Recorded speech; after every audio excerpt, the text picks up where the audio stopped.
there, and we are rolling.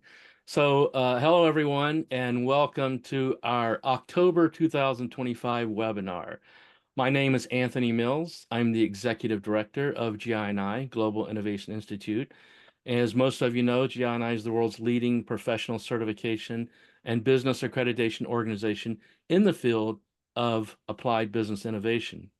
And once a month, we hold webinar series like this to continue to expand our community's body of knowledge and awareness of different innovation practices and strategic skills and insights and so forth. And that's our purpose here today. So with that, what I'd like to do is introduce our guest with us today and tell you a little bit about him. And after I introduce him, I'm going to turn it over to him and let him take it away.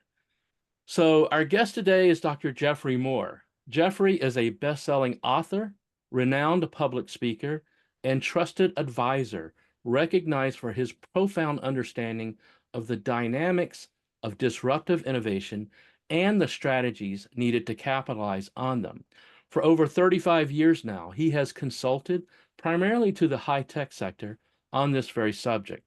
He balances his consulting between venture-backed startups and established publicly held enterprises. As an author, Geoffrey has published 7 best-selling books addressing the marketing, strategy, and organizational challenges that are triggered by disruptive innovation. His first book, Crossing the Chasm, published in 1991, has sold over 1 million copies, been translated into more than a dozen languages, and to this day, now in its 3rd edition, it represents the go-to-market playbook for entrepreneurs seeking to grow their customer base beyond the early adopters to the pragmatist mainstream.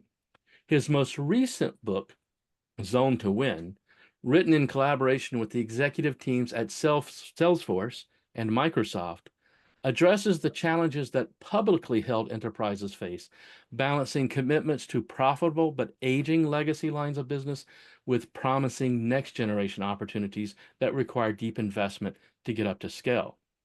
As a keynote speaker, Geoffrey delivers between 20 and 40 speeches each year, specializing in thought leadership topics that help audiences better grasp the potential impact of emerging technologies on their industries and enterprises. The phrases and metaphors he introduces have become part of the language of high tech that one often hears: chasms, tornadoes, systems of engagement, and the hierarchy of powers. As an advisor to CEOs and their executive teams, Geoffrey has worked with some of the most iconic high-tech firms, including Adobe, Autodesk, Cisco, HP, Microsoft, and Salesforce. He has also helped emerging companies rise to prominence, including Aruba, Box, DocuSign, Gainsight, and Proofpoint. Advisory efforts include strategy check workshops, thought leadership narratives, executive development, and organizational design. Most recently, Geoffrey has extended his reach beyond business to engage with his first loves, which are literature, the teaching of writing, and philosophy. His latest book, The Infinite Staircase, synthesizes the metaphysics of contemporary science with the ethics of traditional religion to provide an integrated platform for building what has always been his most perennial concern: strategies for living. Geoffrey obtained his bachelor's degree in American literature from Stanford University and a PhD in English literature from the University of Washington. Following a tenure as an English professor at Olivet College, he transitioned to sales and marketing roles in the high-tech industry, ultimately finding his niche in marketing consulting at the consulting firm Regis McKenna. He subsequently co-founded the Chasm Group, Chasm Institute, and TCG Advisors, and presently serves as chairman emeritus for all 3 of these. He is also on the board of directors at Enlight, Phaedra, and WorkFusion.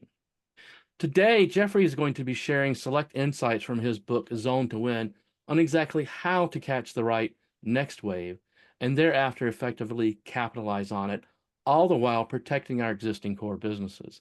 This is important to all of us because ultimately our organizations need these types of strategies to remain relevant to their markets and to even newer markets, and thereby resilient to the constant changes that are happening all around us. So Geoffrey, good morning. I want to start things out by asking you the following question. You are best known for your first book, Crossing the Chasm, which is a playbook for startups looking to penetrate the mainstream market with a disruptive innovation. Your most recent book, Zone to Win, focuses on established enterprises looking to do the same thing. What makes this different? Geoffrey, the Yeah, floor is wow. yours. Well, first of all, Anthony, thank you for that rather extended but eloquent introduction. I really appreciate it. My I almost pleasure. didn't recognize who you were talking about. But look, okay, so what we want to talk about today is the dynamics of disruptive innovation. And as Anthony just said, we initially explored these during the 90s with the startup community, but as disruptive innovations become part of every industry with digital transformation, it's now a fact that everybody has to deal with it, not just the startups. I have two slides I want to share. One is going to represent crossing the chasm in its material. The other one is going to represent zone to win. And I kind of want to lay out these frameworks. They're both frameworks, and they're designed to help business people make decisions when you really don't have enough data to feel totally confident in what you're doing. So you have to have pattern recognition. And the purpose of a framework is to permit pattern recognition.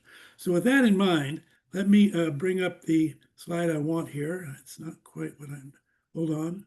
It's not quite what I expected. Stop share again. Try one more time here. Share, I want to share. Oh, here we are. There we go. Okay, here we go. Now I'll put this in presentation mode.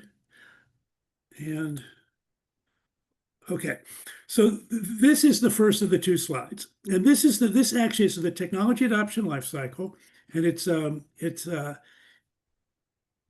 basis of my work for the last 35 years. Basically, what it says is when you introduce a disruptive innovation into any community, these five types of that are in the bell curve, five personas have different reactions to how they react to the disruption.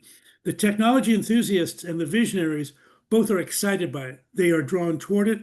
They make the technology enthusiasts become expert at it. They want to get in early. They like to be first movers, and they make something we call the early market. And the early market is made up of customers who believe what you believe. This is incredibly important for startups because they really need to have somebody have faith in them because they have no track records. And the key to the early market is you kind of do whatever it takes to make that technology work for these specific customers.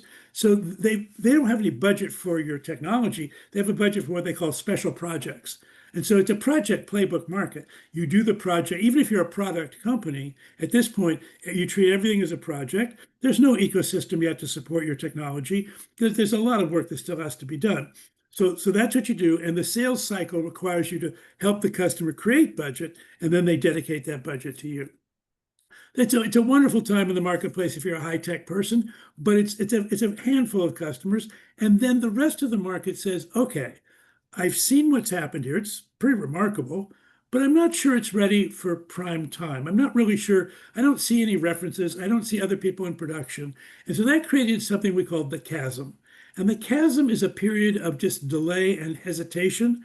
Sometimes people do proof of concept projects, but they're not really willing to buy in because they just don't see enough market support or market momentum or track record for them to make what turns out to be a fairly high risk investment. So the second playbook, the one that happens just on the other side of the chasm, for the crossing the chasm playbook, is you pick a single target market. Sometimes we call it the head bowling pin. Sometimes we call it the beachhead market. But in either case, you pick one market that has a very challenging use case. The current solutions are not working. The business process in question is deteriorating. The entire enterprise is on edge because they need to fix this thing, and they can't find a fix in their normal solution portfolio. So what the startup does, or what the disruptive innovator says, is, look, we can build a solution with you. And the key here is you not only build it for one customer. This is a problem that is endemic to an entire industry. So the target market is an industry with a problem business process. I'll give you a simple example. If you think about the contact center or call center industry, for years and years and years, we had something called IVR, interactive voice response. Press one to get to an operator, press two to blah, blah. That IVR system is no longer acceptable in an era of chatbots and AI and whatnot. So that would be an example of a place where there's a target market segment needs a new solution. And what the disruptive innovator has to do at that point is commit 100% to give 100% of the solution that that use case needs in that industry. And sometimes you have to bring partners together to help you do that. But when you do that and you solve it for one company, a second company, a third company, but the fourth or fifth company, the entire industry has heard of you. And instead of you having to chase them, they start chasing you. And for a startup, that is the beginning of a wonderful, wonderful period. So that, and by the way, once you win one segment, which is typically not large, we typically say it's got to be big enough to matter, but small enough to lead, and a good fit with what we call your crown jewels, your technology. So that'd be what we call the head bowling pin. But once you knock over one bowling pin, it's much easier now to go into adjacent segments because now you have references that they understand, and you've got the beginning of an ecosystem and a market that supports you. And so you can grow markets from tens of millions of dollars to 100 or $200 million in what we call the bowling alley. That means it's still niche markets, it's still very specific use cases. But then with some technologies, at some point the world goes, well, wait a minute, this can be applied to everything. This is like smartphones. This is like cloud computing. This is like artificial intelligence. This isn't just for one or two use cases. We should have this everywhere. And that creates the third playbook in this model called the tornado. And in the tornado, all of a sudden, for the first time, everybody has budget. And so what you want to do now is you just want to go capture as much market share as you can, because whatever vendor they go with during the tornado, they're probably going to stay with for the rest of their history. I mean, unless you do a really bad job. So the more market share you can get in a tornado, the better. The person who gets the most market share, we call the gorilla. And the gorilla gets not only most market share, but it gets a highly disproportionate amount of the profits from that category. And then there's a second and third players who we call the chimps. And then there are a lot of also rans who we call the monkeys. But even monkeys make a lot of money during a tornado. A tornado is good for everybody.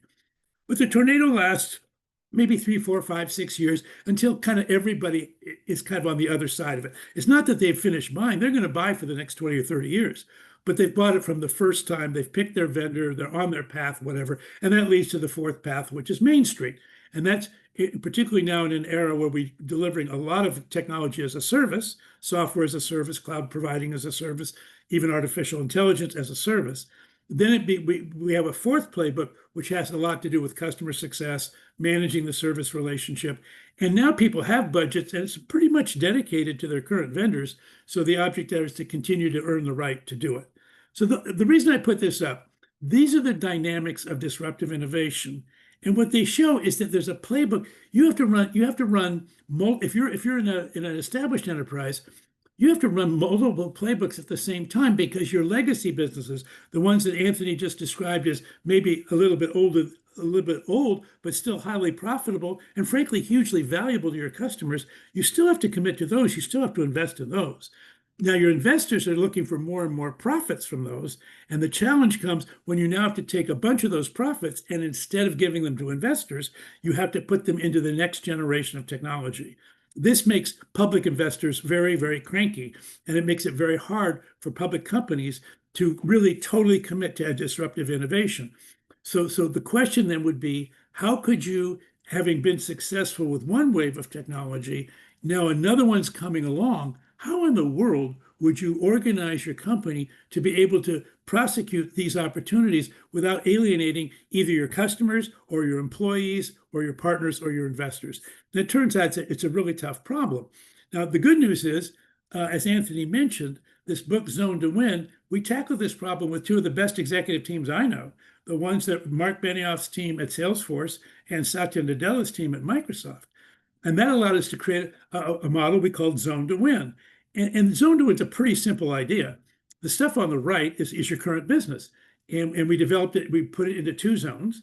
The performance zone, that's the zone that delivers your value to the world today. It's where you sell what you make and make what you sell. You compete with other competitors to win business in the performance zone, and then your products and services deliver value to your customers, and the world knows your company through your performance zone. This is how you show up in the world. That said, a productivity zone, which probably has more people and more investment in it than the performance zone, it's all the stuff you do behind the scenes in order to show up in front of the curtain. So it's all of your finance, all of your HR, all of your marketing, your customer support, your purchasing, your legal, facilities, you name it. It's everything that's typically they're managed as cost centers and often shared services, and they're all in support of the performance zone. The idea is, what do you have to do in order to be compliant with regulations, and just successfully profitable running your business? It's those that side of the model is probably 90% of your operating budget in any given year, maybe even 90, even a little bit more. But periodically, we have to now go to the left-hand side. And the left-hand side says, well, that was great, but the world has changed. I would say the biggest change in the last decade has probably been something we were calling digital transformation. Every industry became very infused with computer technology and information technology, and it changed some business models, but mostly it changed our operating models, but pretty darn dramatically. And I'll give you the example that always comes to mind for me is taxi cabs versus Uber or Lyft. So it's the same business model. You're giving rides to other people for money, but the operating models were radically different. And the Uber Lyft operating model was so superior to the taxi dispatch, wave down a cab on a curb model that it just, frankly, wherever it showed up, it just eviscerated the business for taxis. So they had to come back. So how do you do that? If you're an established enterprise, we said, look, for disruptive innovations, you're not going to try to jump on every one. So you need something we call the incubation zone, which is a place to try out the new innovation in public with real customers, but in a controlled and constrained manner. So restricted distribution and target markets. You're not taking this to your traditional customer base yet. You're trying to figure out if this is A, something you're supposed to do at all, and B, if it is, how can you get good enough at it to bring it eventually into your performance zone? The last zone, and the one that's used the least often, but when it's used, it becomes the most impactful, is called the transformation zone. And that's where you say, okay, we are going to do this, and we're going to do this at scale, and we're going to put a lot of wood behind this arrow. We're going to put a lot of investment in it. In the short term, it's going to make our financials look terrible to our public investors. We're sorry about this. As a CEO, I will tell the narrative that explains why, but undoubtedly some value investors are going to sell my stock. Hopefully, I'll be able to attract some growth investors. But that's the trend, and I have to get my entire company completely aligned to accelerate this transformation as fast as we possibly can. And anybody who resists the transformation has to leave the company. And as a CEO, the CEO has to run this zone, because the CEO has to tell people, if you can't help us row the boat, you have to get out of the boat. Now, I just want to give you one example, and then I'll bring this home and I'll bring it back to Anthony. Recently, in 2026, I was at Dreamforce, and we were doing a roundtable around what are you going to do with AI in 2026? And if you were to apply this model to that question, and we had like 44 roundtables, probably had 80 executives cycle through, all CXO type executives. But here's what came out of that. If they were doing an incubation zone, the reason they were doing that is they were exploring the possibility of either them using AI to be a disruptor, which frankly is pretty rare in big companies, more likely to guard against being disrupted. So, for example, a number of the banks are concerned about fintech startups taking away, say, their retail business or whatever, and they're interested in incubating and creating brand incubation opportunities to explore how can we participate in this new model? Because there's no branch banks in a fintech. There aren't any of them, and most large established banks have thousands of them. So how would we do that? What would that look like? If we're going to do a transformation, this is the catch the next wave or get left behind. If we don't do this, we're frankly going to be irrelevant. I think right now there's anxiety. I think the incubation zone is probably still happening in media in Hollywood with this idea of AI generated content. But I think there are going to be some people soon who are going to go, well, I don't know. Certainly the digital transformation of media itself, going from television to cable to streaming, and now to potentially AI generated content. That's a next wave that people are going to have to get behind. But the key to the transformation zone is everybody knows a transformation is going to take more than 1 year, but nobody will give you 3. So in other words, the problem in the transformation zone is you got to get on this next wave, and you have a 2-year window to do it. And so and the problem is it probably is 3 or 4 years worth of work. So you have to go as fast as possible, which is why you cannot tolerate any internal resistance. That's why the CEO has to take a command and control lead of that sort of thing. Now that said, I would say well over half of the people in the workshops were on the other side of this framework. And the ones that I think were most exciting were the ones who were going to use AI to modernize their operating model for competitive advantage. These were people like wealth managers who were going to be able to do, first of all, give better service to high net worth people, but also use AI to reach out to people who are just beginning to build a nest egg, who you can't afford to assign a wealth manager to, but they want wealth manager as well. They think there's opportunities in education and healthcare both to use AI to modernize their operating models in order to give better social services. I think the people that are using it in sales and in software coding are saying, look, with our contact centers, Salesforce said I think 40% of their contact center calls are now being serviced by AI agents with no human beings involved at all. And they also are getting back to people who've made inquiries who are kind of low qualified leads that they would normally not have gotten back to at all. They're getting back to through agents and actually closing sales. So it's a pretty exciting opportunity in most industries to modernize your operating model. And then for industries that are not really on the disruptive call right now, the productivity zone is here's a place. Look, metal mining, oil and gas. There's a number of industries that are saying, look, the internet, AI is not disrupting our world in 2026, but we can use AI very productively to do better scans of our seismic data or just to improve our internal HR processes or billing or whatnot. So the key idea there is each of these zones, and this is the key thing that when we teach this model to a company, it's not like anything I just said was like an amazing insight. The key insight is each of those 4 zones has a different operating model itself. And the metrics that create success in any one zone will create failure in the other 3 zones. So it's incredibly important that you zone your initiatives, your interactions with innovation, so that you're using the right zone's metrics. Each zone has a different risk-adjusted return. I mean, the transformation zone is the highest risk with the highest return. The productivity zone is the lowest risk with the lowest returns. So each one has a different return, and which one you should pick in any given year depends on your industry and your company. But I hope you can be able to use this framework as a way of making sure that you get your entire team on the same page when you're talking about investing and committing to a disruptive innovation. So with that in mind, that was a kind of a long-winded thing, but I thought I would share that with folks, and I'm going to stop sharing now.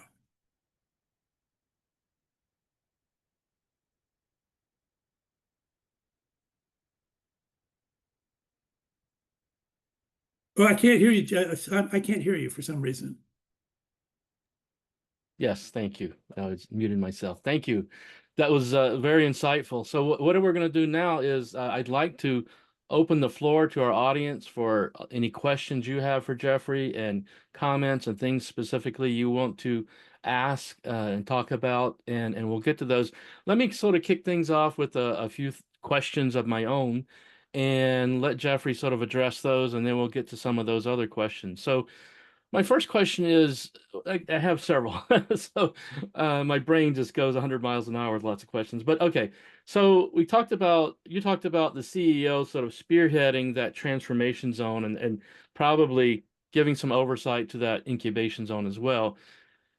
Is that to infer then that back over there on the productivity zone, we're gonna delegate that to our chief operating officer? That's the territory of the CEOs. Can you highlight on that?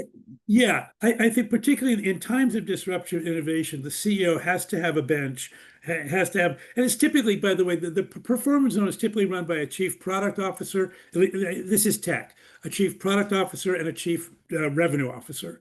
And those 2 people then run the ship. And obviously the CEO, he's accountable for the entire corporation, or she's accountable for the entire corporation. So there is some oversight, but in general, their presence is needed to champion the disruption. Right, because the CEO, if they're spending all their time focused on that productivity zone, ultimately they're failing their organization by not driving the transformations. And in fact, the zone to win begins with a list of 54 iconic companies that tech companies that no longer exist. And the reason why is because the CEO did exactly what you said. Hmm. They felt their first responsibility was to make the number in the performance zone. Hmm. They under emphasized the transformation, and the transformations never got to the finish line. Right, that's right. Now, thinking about the next wave and stuff we're looking at, and what's going to be that transformation. I mean, there's obviously anytime we're dealing with innovation and new technology and new markets and situations like this, there's a lot of unknowns that we're dealing with. So there's a lot of speculation, and of course, that's where the experimentation comes in to try to figure out, which is the right wave and how big of an impact is this? Is this a problem worth solving? Is this an opportunity worth pursuing? But we also deal with the reality of bubbles at times. And, you and I remember the internet bubble of 1999. And, and a lot of organizations, especially startups, were trying to catch that wave and it backfired. And there's a lot of people that are worried that the same thing is happening currently today with AI. Talk to us about where the bubble situation fits into that whole Well, framework. my question is when was it not a bubble? I mean, no, seriously, Yeah. every single technology adoption life cycle, I think, has a bubble because people see the opportunity. They want to pour money into it. They pour too much money into it. They also fund 6 or 7 companies with the assumption that each one could be the gorilla. By the way, if they pick the gorilla, they're going to be heroes. But if they picked any one of the other 6, they're not. And so there is a bubble. And I think as people who are not investors, but well, except we're investing our company, we're investing our operating income, we're investing our people's time. We have to say, look, I have to look past the bubble. So I should not be caught up in the hype. The question, and this is why I think the crossing the chasm discipline really is helpful. Don't we have a problematic business process that come hell or high water, we still would want to apply AI to this thing? And why don't we go there first? And as for being the first mover, that is for geniuses and visionaries. And frankly, I think for established enterprises, it's a bad strategy. I think being a fast follower is a much better strategy.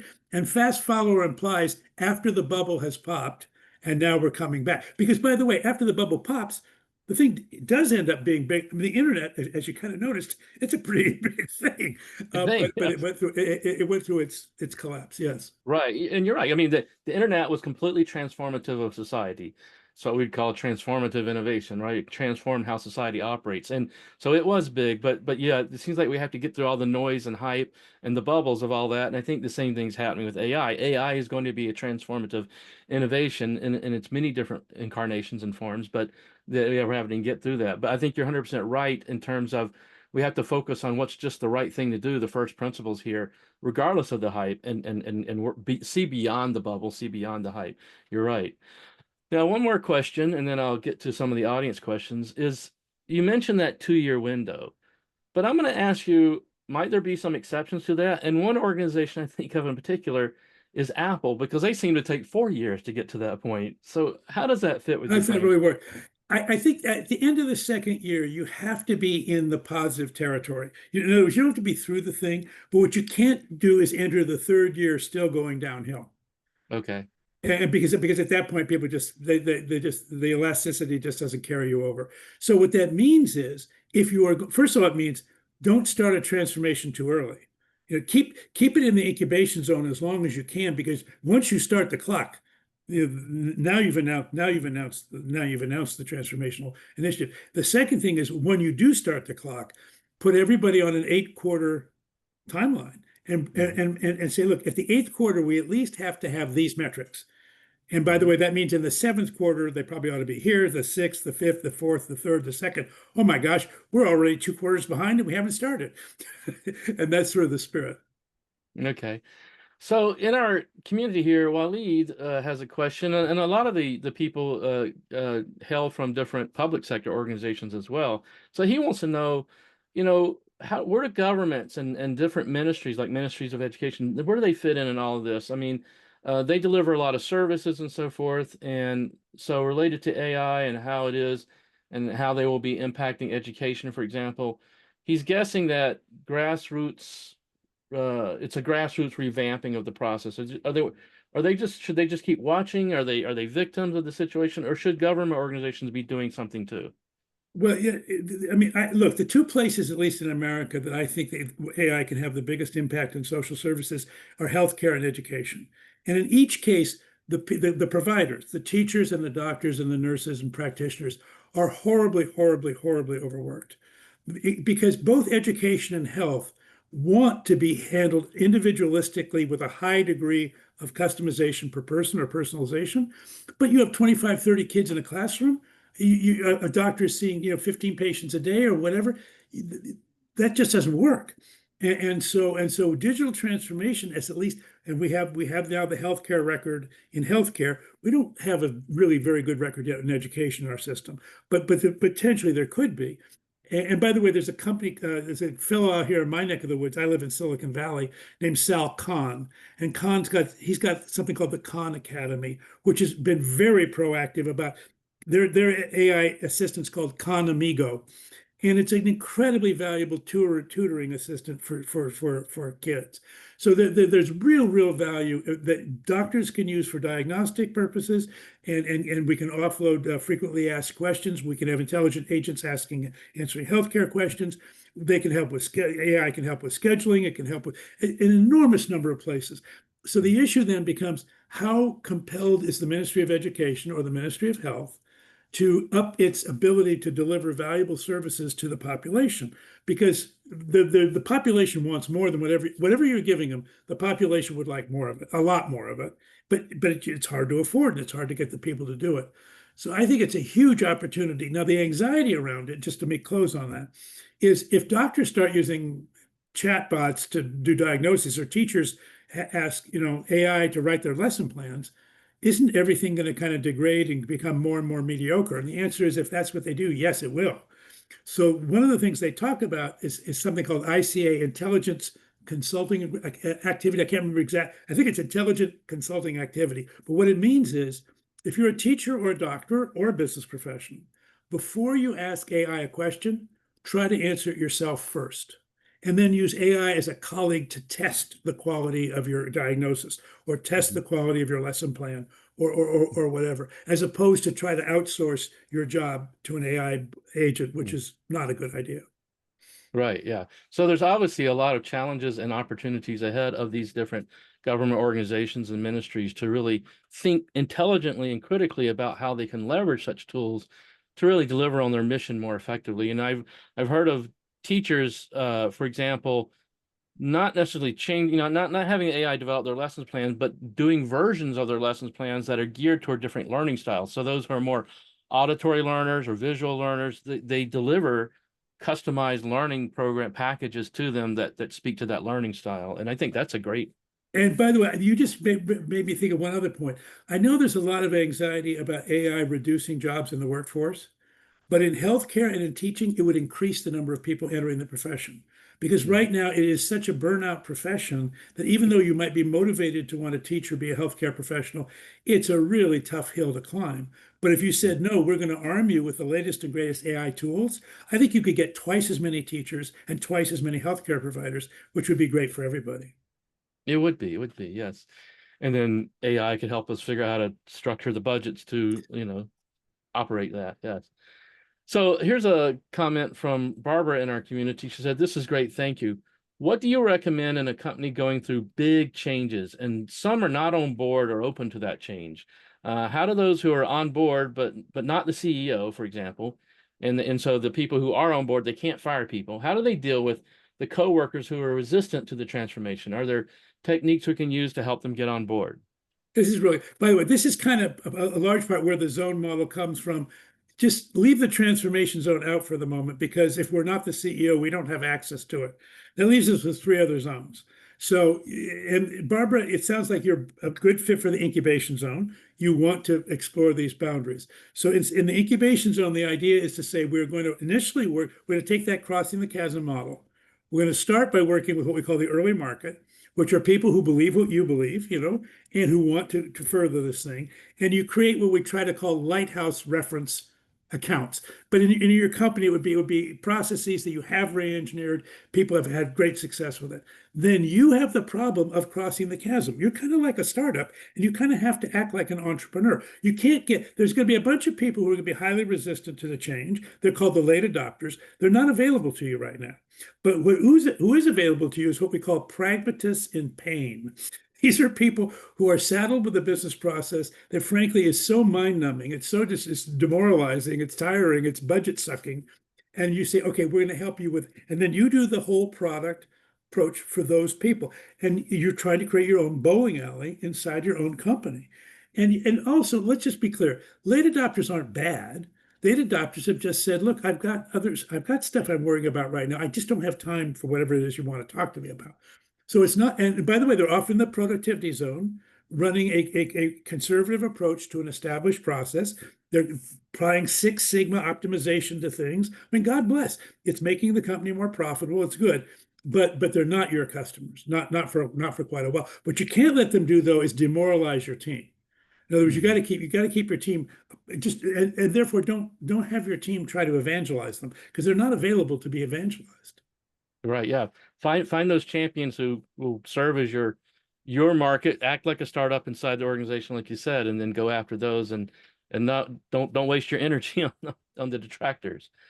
So Roll in our community, he asked this question. Big innovation or big innovators like Amazon are constantly experimenting and incubating. To what extent do you see a more regular transformation zone in such companies, and how does that fit to your ideal setup?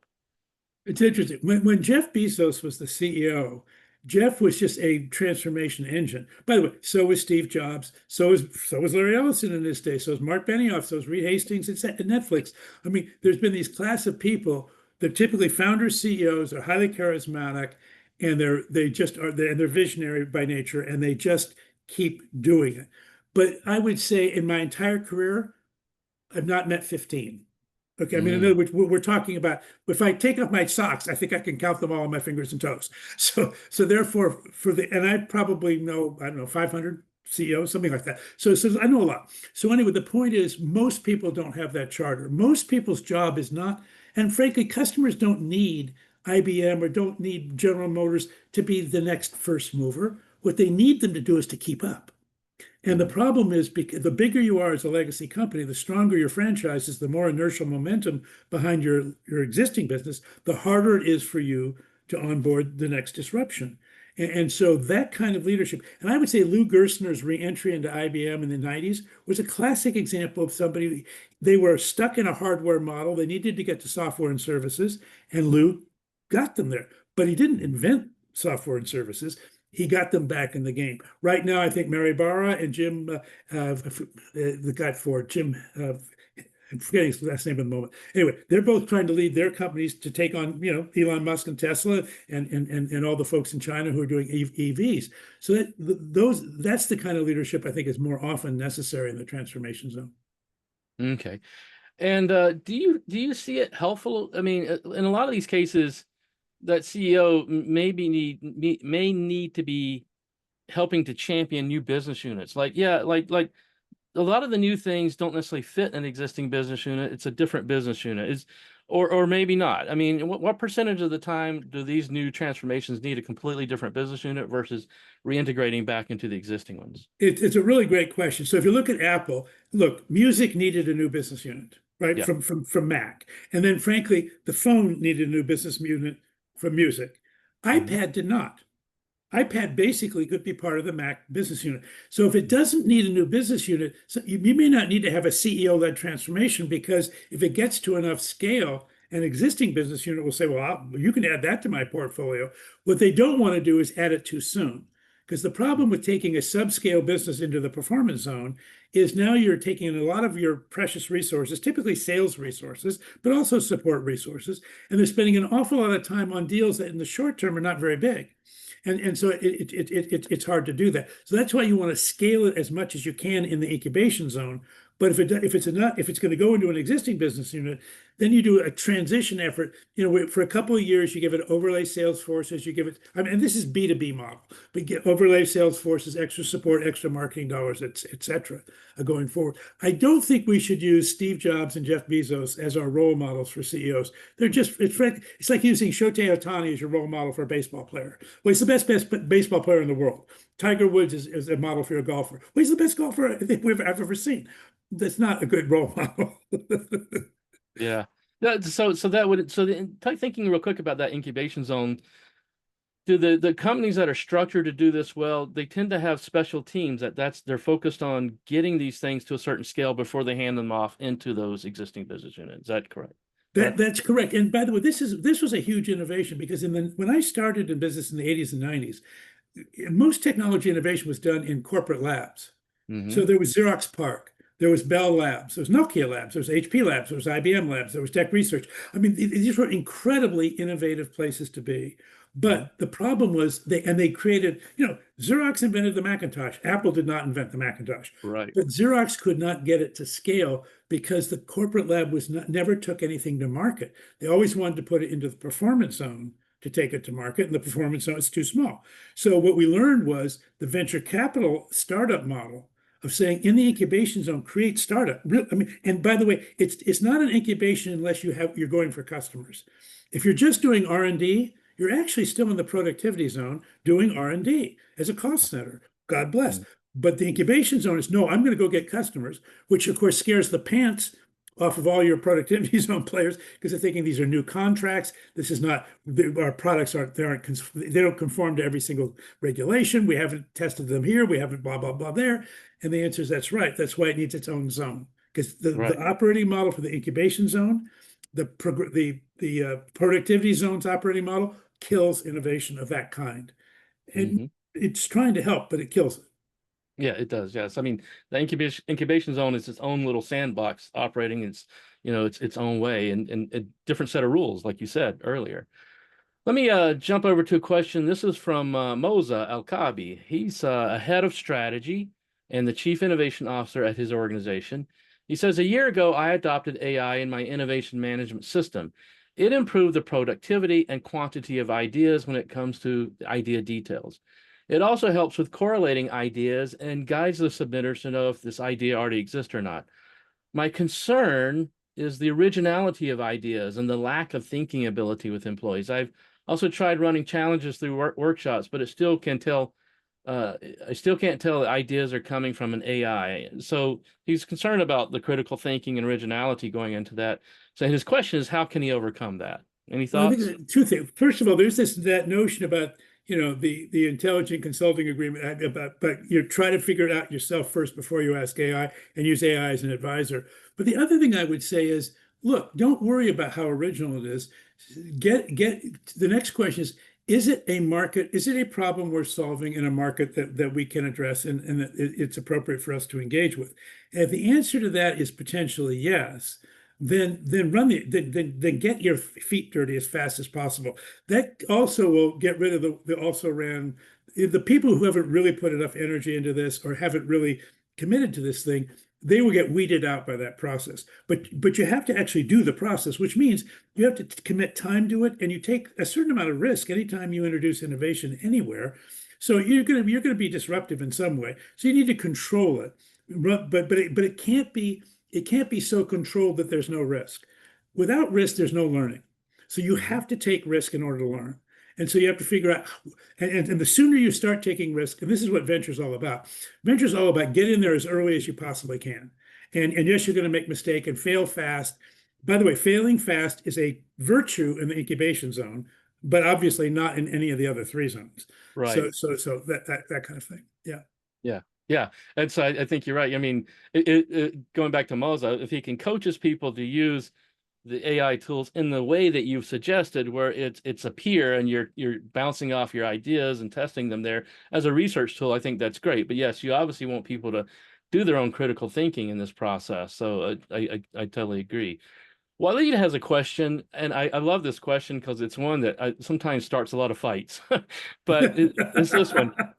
is this one. Should the incubation zone be physically separate, like in a different building, completely different group of people and different place? And if so, what's the bridge? Well, it's great. So I think whether it's physically or psychologically separate, the incubation zone, and typically, by the way, it is skunk works are often in a different location. It can be a different floor of the building, but you don't want to co-locate the incubation zone on the same floor with the performance zone or the productivity zone because there'll be too much just crosstalk and disruption. Remember, these operating models, the operating model of each zone creates failure in the other zones. So I mean, there is a reason for separating them. Now, having said that, if you separate the incubation zone, and this happens in technology companies all the time. Well, we have a platform and we're committed to using, Amazon Web Services, and my incubator just built it on Azure or just built it on Google Cloud. And now we're going to have to, because they didn't follow our productivity zone design standards, and now we're going to have to do all this extra work. And the answer is yes, you are. But by the way, if you had acquired a company, you would also have had to do the extra work. I don't think there's an easy answer to that problem. But I think the key thing is, remember, a lot of the incubation zone efforts are actually intended, well, not intended, but they are going to fail. And actually, that's a good thing because it's something you were not supposed to do, but you didn't know that until you actually got your hand slapped. So getting your hand slapped actually was a good thing. But obviously, any of the other three zones are designed to never get your hand slapped. So, that's the kind of stuff that goes on. Right. Yeah. And you're right. I mean, the incubation zone is that place to it's a learning place, a learning room, learning area. So yes, I would agree that they would be physically separate. I mean, I think the bridge, you're not even going to ask if there's a bridge until we get to a certain point. We've proven the concept and we're ready to thinking about how do we scale this, right? And that point, it's let's develop a roadmap to like how we're going to do a transition, right? Now we're gonna have to, yeah, now we're gonna have to build a bridge. Oh, damn. Right. But, Yeah. but, Every but, time you but, build a but bridge, right? But you're going to figure where am I building this bridge to? Who's involved? Who are the stakeholders? And then let's get into the details of what that bridge looks like. But you got to get to that point to start with. So Roll has a question. And this is sort of a classic question about dealing with startups as well. So it's this. Would the founder be better off becoming the chief innovation officer? In other words, kind of staying that tech guy, and then hire someone else to have the C level as this is as you're transitioning into the performance zone. So in that performance and productivity zones, should he hand it off to some other people to run that and just remain that chief innovation guy? it's an interesting problem because I think the startup, the founder, the entrepreneurial founder, this is often the spirit of the company and kind of the soul of the company. And you can't just like have a soul ectomy. You can't just like transfer it away. Having said that, they probably have gifts that are more in the incubation zone, transformation zone area than the other two. So I think that at some point you have to either say, I'm going to get acquired, in which case I will transfer my company will now become part of the incubation zone of a much larger company. And that larger company will have its own performance zone. And eventually, if I'm as successful as I hope, I will graduate to that zone. If I'm going to do it organically, and I'm going to say, no, I want to maintain control the whole time, I think you have to say, look, okay, how good of a perform because if you become the first time through, you can actually evolve. In other words, you could say, I was an incubation guy, I'm now a transformation guy, now I'm going to man or woman, I'm now going to be a performance zone. I eventually may even become a productivity zone. Jack Welch ended up championing Six Sigma. That was a productivity zone innovation. So the first time around that curve, as you kind of go around the cycle, you can actually evolve as a human being. It's kind of amazing if you do, because most people are much better at one zone than they are at the other zones, but not Right. necessarily. But the second time around, it's impossible because now you have to be all four at the same time, and that you cannot do. Yeah. Yeah. I mean, that's a classic dilemma that every startup faces, like do the founders stay as the leaders or do they, move into that, you know, visionary transformation zone and let someone else run the operation. So it's a great thing. And to your point, I think at some point that's some people just inherently are more chameleons and therefore they can transition from one zone to the other fairly effectively. I found in my career I could do that. I can put on different hats. But other people, like you said, they're not wired that way and genetically or whatever. So, they're just structured for one zone. So they have to discover like, am I able to transition or am I not? And then make decisions about And, how and they. by the way, if you do transition it to other people, understand you've given away a lot of your power. And so Yeah. because the first time around it was all about you, but the second Mhm. time around, no, it's about the legacy business and you. And Right. if you're successful a third time around, it's about two legacy businesses in you. So just understand that you're not going to have the same. You need to reset your own expectations about how much impact you can have. Okay. Yes. So a beer in our community, he wants to know what are the most critical competencies that inventors and entrepreneurs should have or acquire when their business is at its early stage, specifically at the credibility stage where they have to pass that credibility threshold, being trustworthy to attract more venture capital. Are there specific competencies they should consider or to have or improve to get through that? You bet. And I would say even before venture capitalists, you want to attract your customer as well. So I think a couple have come to, first of all, there's just the entrepreneurial drive, which is I am willing to make mistakes in the spirit of innovation and going forward. But that has to be combined with care. So the customers have to know you care. Even your investors have to know you care. There's a mission, there's a vision you have is a higher good. It's not just to make you rich or make your investors rich and you because you're going to enlist people in service to a cause that at the beginning it does not have very promising outcomes, right? I mean, at the beginning it's a lot of no's before there's many yeses, and so there has to be something really worthy to do it. So I would say worthy cause, and then I think and caring, and then intellectual and entrepreneurial spirit, and I think the last one I would put is what I would call intellectual curiosity. You have to be genuinely curious about the phenomena that you're disrupting or changing, or the business process you're reengineering. So you don't just you're not willful. You're not like I have a hammer, you will be a nail. You've got to be really work backwards from the reality. Yeah. And if you do that, if you genuinely care, are genuinely curious, genuinely entrepreneurial, that's the recipe. It is, yeah. And I would add too, I mean, that also takes a certain level of humility and not having hubris, and ego. We got to, you can't get locked in on your ego and be arrogant about it. You have to remain curious means remain humble and like, we don't know what we don't know. Let's go learn it, right? Well, what's really cool is, I think humility is a sign of a very strong ego, because Okay, actually the arrogant ego is actually a weaker ego that feels like it has to defend itself. right. Oh, that makes sense. That makes sense. Yes, yes. Now let me ask you this. Thinking about the incubation zone and transformation zone and structurally how that gets executed at times. I mean, some organizations they operate with a model where like we're going to spin this out as its own separate venture and test it that way. Do you think that's a good idea, a good approach, or what's your thoughts So on that? yeah, so I did a bunch of work with Cisco under John Chambers in the 90s, and he was famous for doing that. He had a head of R&D, Mario, and basically Mario was clearly an incubation transformation, not a performance zone, not a productivity zone kind of personality. And there was a kind of a mafia around Mario. It was really cool. But they would fund it off balance sheet, and they'd say, okay, spin it out, and then they were going to spin it back in.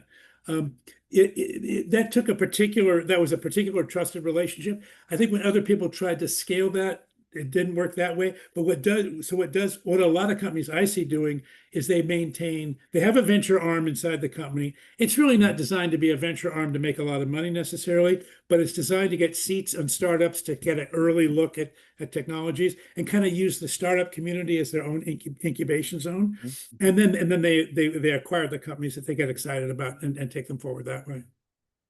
Yeah, yeah. So, but I think it takes some, like you said, trust and certain skills to be able to operate with that sort of model. And It is pretty amazing. And by the way, John Samorjai at Salesforce, by the way, has done that and has been one of the most successful economically of anybody around. So yeah, it's a pretty amazing. Anyway, go ahead. yeah. And you mentioned, their venture arms using the startups to do their incubation for them. I mean, I think that's, in my experience, a great complementary tool, not a total substitute for our own incubation, but a way to complement our incubation. Because if that's the only incubation we're doing, I think we're being a little negligent in our business. Would you Well, agree? this gets to another idea about the zone model, which is, we've been talking about this zone at the CEO level, but now I'll just be a business unit manager. Well, I can Hmm. zone my business unit. So I have my Hmm. existing product line, I have my existing productivity processes, and I should be doing incubation in my own category.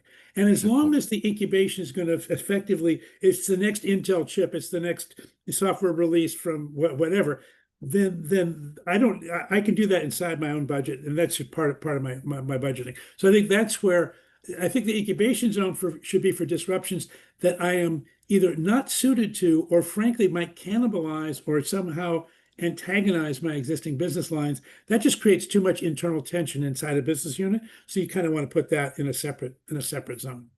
Like a corporate Exactly, incubation. exactly. The corporate, that's where you'd put your new M&A acquisitions. By the way, every M&A acquisition, there's somebody in a development organization says, well, we can build that. You don't have to buy that. We're building it right now.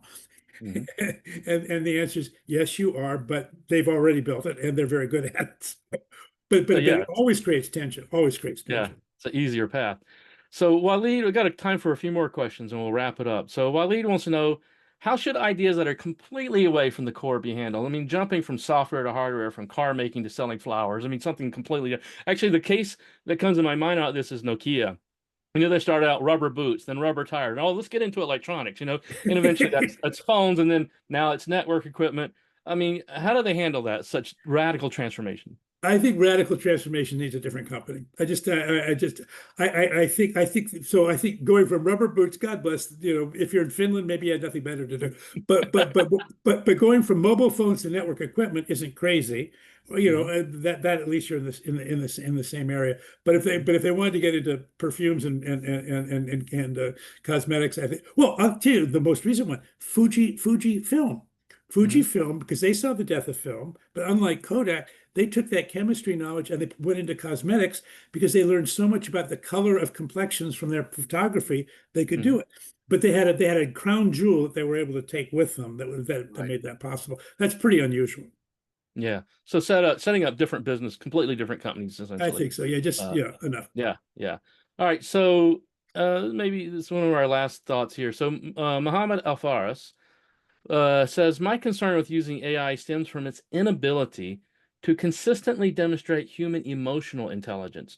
In many cases, inventors, entrepreneurs, investors, employees, and officials adopt AI-generated recommendations too casually without critically engaging with the underlying context or implications of the proposal. And I think we sort of touched on this earlier.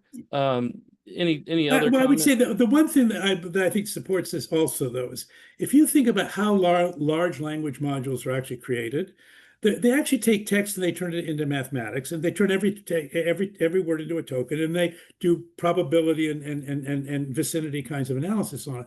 What that results in is a rhetorically placid kind of, and the personality they give to it is to be agreeable.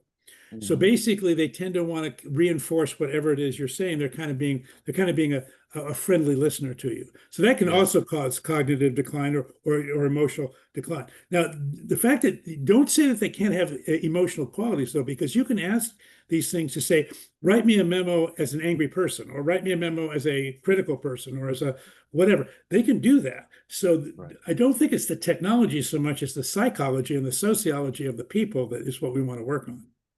Right. Yeah. And you're right. I think you can use them to include emotions like that. But I think to Mohammed's point, the way people typically use them, I think if everyone's doing that, it tends to drive a convergence toward some medium middle Right. point, I Now, think. one last thought about that. We had this concept called core versus context.